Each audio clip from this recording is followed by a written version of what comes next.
Good morning and welcome to Industry Insights today. This is a free monthly webinar where we talk to specialists across the field of new product development. My name is Gethin Roberts from Iterate. We're a purpose-driven product design consultancy. And today I'm joined by Martijn van der Heijden from the Listening Lab in London. Good morning. Good morning. How you doing? Gethin. I'm great. Yeah, lovely. Thanks for inviting me. Oh, you're very welcome. Thanks very much for your time. So I did want to dive straight in today. So the Listening Lab is a user research facility, isn't it? That's actually based inside Diabetes UK in London. And so I'm really keen to understand how that relationship actually came about and how it sort of works. Well, Diabetes UK has been one of the first charities to really adopt digital to reach the unfortunately ever growing number of people with diabetes and to support them. We offer all sorts of services. We've got a helpline, which is online learning. There's loads of information that people can dive into when they're just diagnosed or when someone they care for is diagnosed. There's also a lot of recipes that draw a recurring group of people because diet is really one of the key ways to manage your diabetes, particularly type 2 diabetes. I see. So in having more user research and having more capability to do user research in the development of our own products and information was a long-standing ambition of the charity. And then on top of that, there was an increasing demand from other organizations and companies in the diabetes space approaching the charity for, but can you help us with participants? Can you help us getting feedback on this product ID that we have? Can you help us try and test this? So that's really how the Listening Lab came about, which is, as you say, it's a physical UX lab located in central East London. It's a lovely, great facility that's suited for interviews, focus groups, workshops, journey mapping, but also for product testing, which can be digital products on a laptop, desktop, mobile, with even VR we've facilitated, or smart apps on your TV, as well as physical products, medicine packaging, all sorts of stuff. And a really generous viewing room where stakeholders, teams that work on a product or a proposition can observe live what participants are saying about the product, how they interact with something, what they experience, and directly discuss with each other sort of what's happening, what they're seeing. And that's a really valuable aspect of doing user research. The Listening Lab is also a name for just a user research team that does not just in-person research, but also online research. If you want to reach, let's say, people more spread out outside of London or even internationally, we run surveys. So we do a whole host of sort of research. We recently even went to a public library because we needed to test a product that was for young families. And a library is a great place to meet parents with strollers and toddlers and ask them for 15 minutes of their time to try out a product and give their feedback. So yeah, the lab is really there for like a mission and money. So the mission is really to make sure that the people who are to use products are actually involved early and often in the development. Interesting. Yeah. Okay. And money side is simply, we're a charity. We depend usually on donations, but and we want to use the donations that we get really towards directly our mission. So that's work with people with diabetes or for them. And I'm very happy to say that the lab currently, the running of the lab is fully funded by the external work we do. I see. Okay. So we, the lab, the team, the physical space, they are available to external clients, which can be in the healthcare space, can be other charities we have as clients, can be other companies in other sectors as well. Basically, as long as you're not a fast food industry company, because that's a bit counter to our anti-diabetes sort of charitable mission. Exactly. Sure. Yeah. Sure. So the facilities that you just briefly talked about, I can certainly testify that they're incredible. From my experience of the project that we've worked on together over the last year or two. But what I'm keen to understand is why do you feel that user research is important? Why is it an important asset, I suppose, if it can be described as that, in the product development process? User research is I think essential if you are developing something that is to be used by people. It's incredibly valuable to have those people feedback at regular points during your development. So that can be that can be early on when you're thinking about developing a product or a service in a certain area that helps to help people in a certain aspect of their life. You can use focus groups, observations in their home or workplace. You can do focus groups that give you sort of rich insight into what people need, their pains, their gains. Once you have a product ID, you can describe that, or you can have some quick sketches. Something you're, of course, as a development agency, design agency, are very familiar with. You get these sort of quick sketches that sort of present an ID, and you can show that to people and ask them, do you think this would work for you? What do you think about it? How does this compare to solutions that you might use right now, or that you don't have or don't have? In that phase, you can also use surveys or other ways to sort of do more market research, get idea of how much would people be willing to pay for something, for example. Which people how many people in a population would actually be interested in this product or service. Would you say that there's a optimum, or is there a best point in the design process to actually carry out a user study? Do you see more, for example, do you see more value in carrying out a user study to help evaluate a design concept, like you described there, a sketch? Or is there more value in carrying out user research when you've actually got something physical, a prototype that can be put into the hands of the user? Do you see like strengths or weaknesses depending on where you're actually conducting the research in the design process itself? Yeah, I mean, someone else once said, when you think it's too early, that's the right moment to test.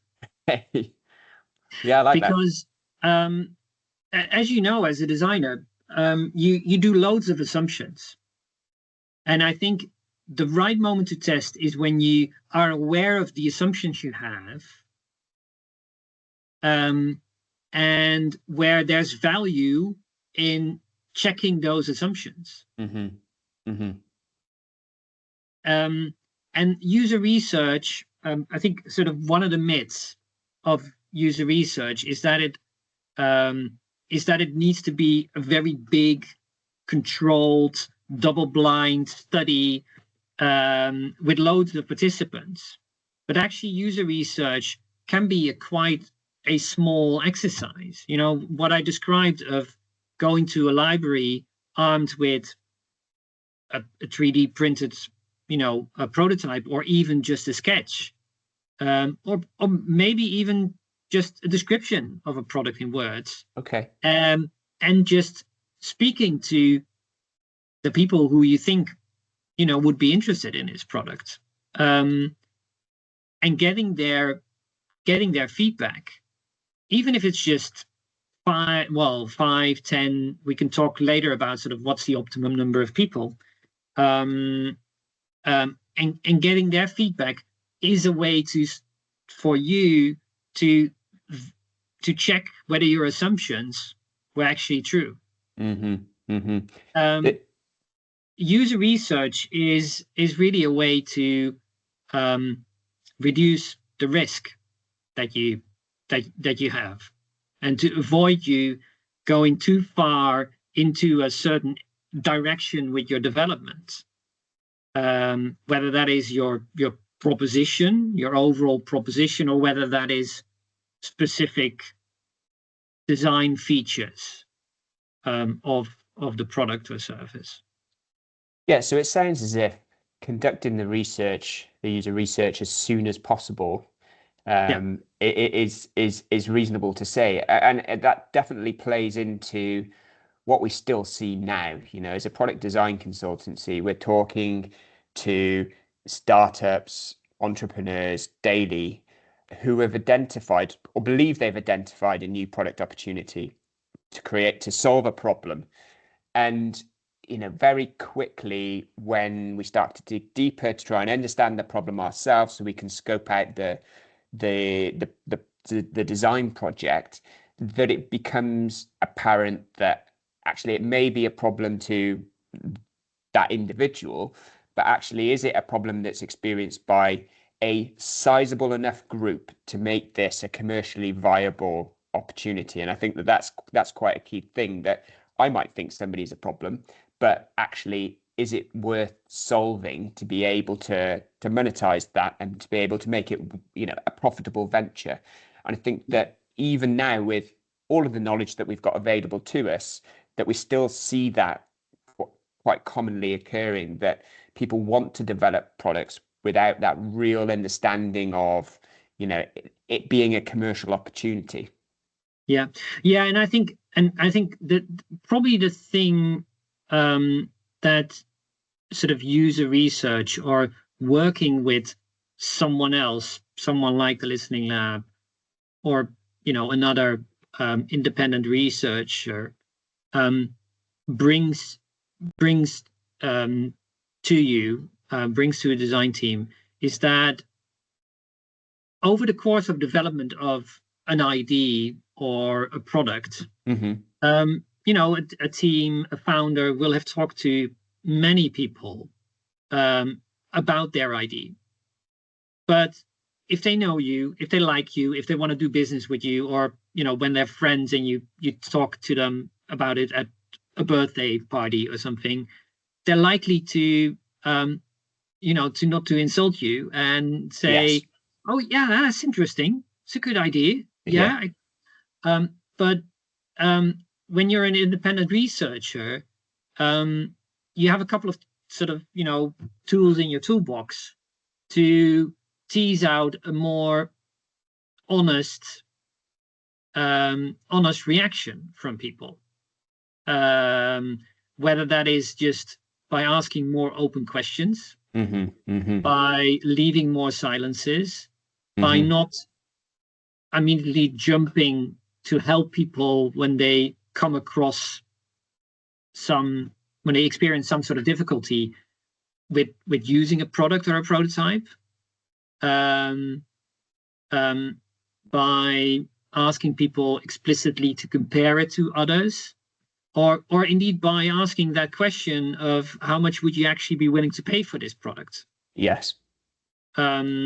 And I think so. I think that's something that user research approached a bit more methodically really brings. So this is a fascinating aspect of user research, because I wonder, nobody likes to be told that they've got a bad product idea, or maybe they've gone off on the wrong direction if it's a business, and maybe they've invested certain amounts of cash to be able to get to that point.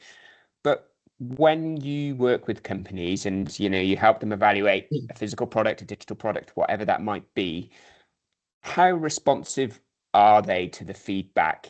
Because I can see that there's the potential that even if they're getting told in a user group, no, don't do this, this is not what the market wants, do the businesses and do they still listen to the outcome of that user study, or do you see a percentage of those companies putting that information to one side and continuing on the path that they actually had already set out on, because they don't want to admit that maybe they've got it wrong, or they well I think this is where the observation of sessions, of interview sessions or research sessions by the client, by the teams, is so important, because it can be sort of quite easy to ignore, a report that's you commission some research. 4 weeks later, there comes a report, and you look at it and you're like, well, but they did, these users, they just didn't get it. It's probably the researcher didn't explain it properly. But actually, if you're there, let's say in our physical lab, in the observation room, and you see people interacting, and you see how they're presented with a product, and they might be struggling, or they don't get it, or they don't like it, it becomes very hard to deny. And actually, more than often, I've sat in an observation room next to clients, and inevitably 20 minutes in, 30 minutes in, they turn to me and they say, "Oh, Martijn, we should have done this much more earlier. We should do this much more often."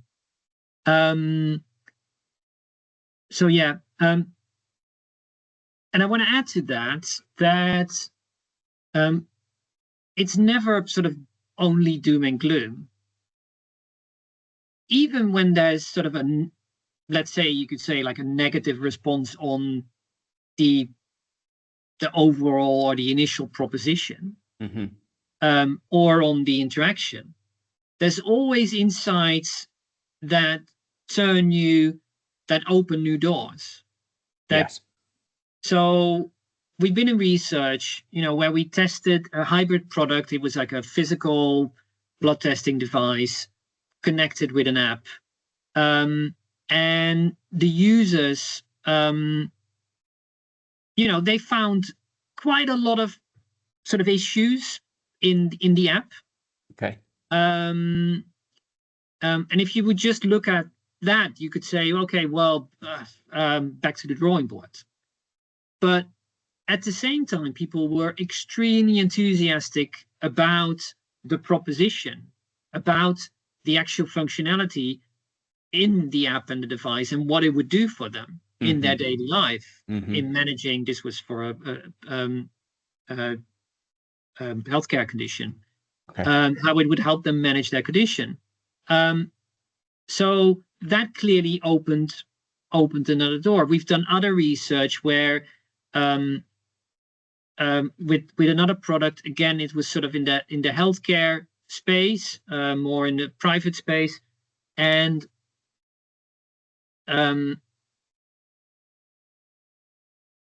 not everybody, I think, a slight majority wasn't really interested in that product that much. Okay. They saw, it was well designed and that it worked, but they thought, the pain that they had with the current solutions, the current alternatives, wasn't that high. However, we did see a sizable minority of people who really liked the product, and more from a sort of lifestyle, the way it looked, point of view, as a sort of almost sort of accessory type of thing. So that gave a clear clue for the product development team and for the client to say, okay, these aspects of the product we need to emphasize. This is what we need to take into account in the further development of the product. And this is clearly also insight that can help us in the marketing of the product.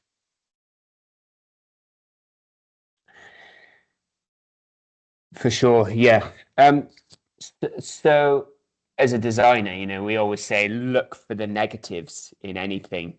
And then you can just turn those into positives and unique selling points. And, kind of just slightly off tangent, but we find Amazon reviews very good for being able to look at what people are saying, negative points about a product. And then when we design something that's better than that, then we can just build on those negatives and do it properly. So I can see how that's a huge resource to be able to help redirect a project if, as we've just talked about there, the feedback is negative in the first instance.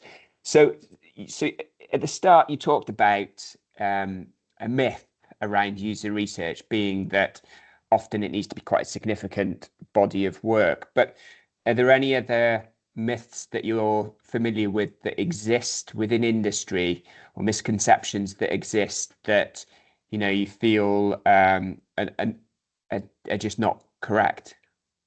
Well, I think beyond that sort of first thing, like, okay, it always needs a big thing, which is not true. You can there's even this term for it, like guerrilla testing. You can do sort of fairly quick testing. There's the myth about that it's a cost. It's just a cost, whereas actually I always find that user research, the insights help you avoid very costly decisions, much more costly decisions into the design or the development of features or products that without testing, you would deliver something that failed, or you would have spent a lot of effort in certain features that are just not valued by users. And then I think probably there's also this myth, this misconception of like user research is only for certain products and sectors. Like, oh, it's only because it's called user experience research. So if I have a B2B product where I develop a product and that our users, actually our clients, they actually get a training with this product. You see this a lot with sort of digital platforms, for example. Then we don't need user research. It's user experience research.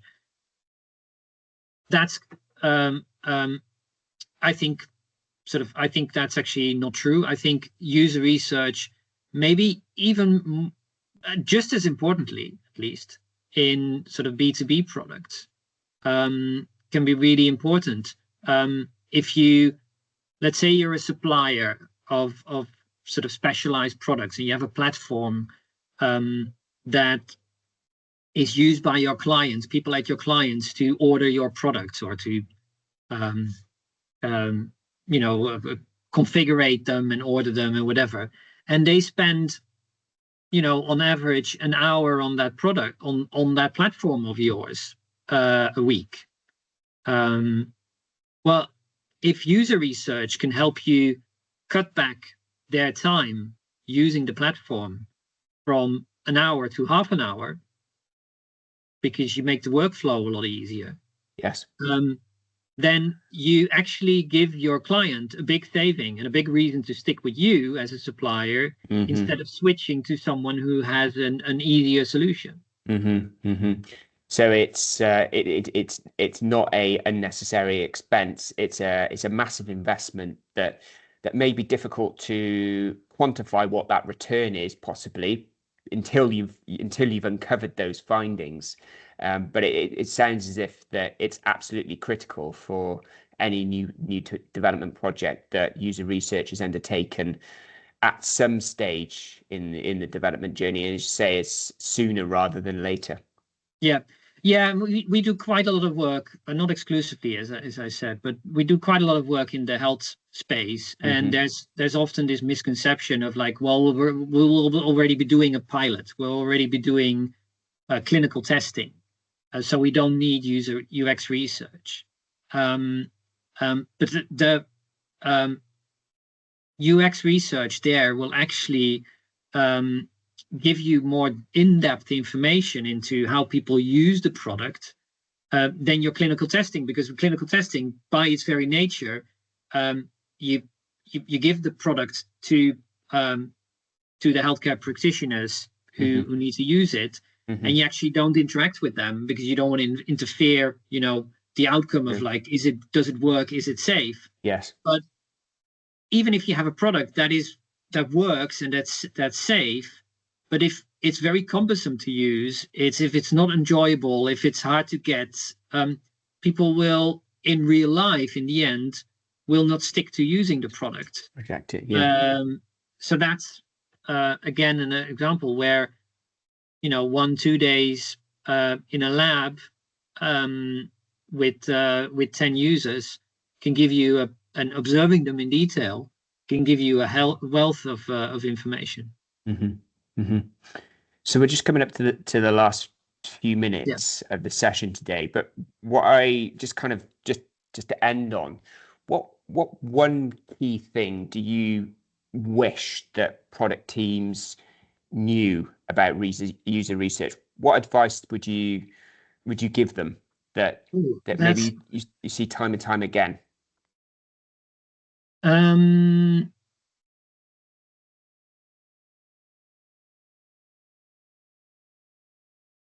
Is this tricky? Yeah, I mean, there's so many things, and at the same time, I think it's probably, I would say, just don't be afraid, don't put it off.